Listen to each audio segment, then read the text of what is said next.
Ukraini imepewa heshima maalumu katika maadhimisho ya siku ya Bastille mjini Paris, ambapo wanajeshi wake walishangiliwa zaidi na umati wa watu waliojitokeza kushuhudia gwaride la kijeshi katika barabara maarufu ya Champs-Elysees.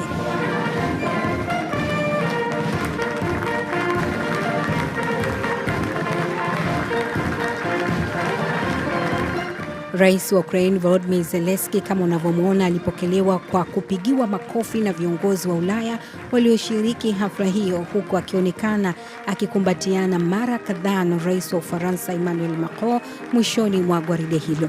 Wanajeshi na ndege za kijeshi kama unavyoona hapo kutoka mataifa mbalimbali ya Ulaya ziliungana katika maadhimisho hayo yaliyotafsiriwa kama ishara ya mshikamano na Ukraini pamoja na kuonyesha uwezo wa kujilinda wa bara la Ulaya. Sasa katika maadhimisho haya, ikiwa ni maadhimisho ya mwisho kabisa, akiwa kama rais wa Ufaransa Emmanuel Macron amewakaribisha viongozi wapatao 30 wa Umoja wa Ulaya. Na hafla hii imeelezwa na wachambuzi kama ujumbe wa Umoja wa Ulaya kwa rais wa Urusi na rais wa Marekani Donald Trump kuhusu masuala ya usalama na ulinzi wa bara hilo.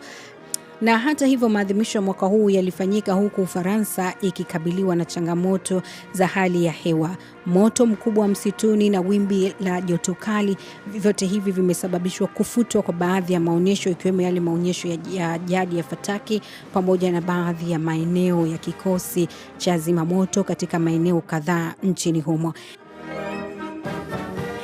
Endelea kufuatilia katika tovuti yetu hii ya DW Kiswahili pamoja na ukurasa wetu wa Facebook, andika DW Kiswahili. Asante.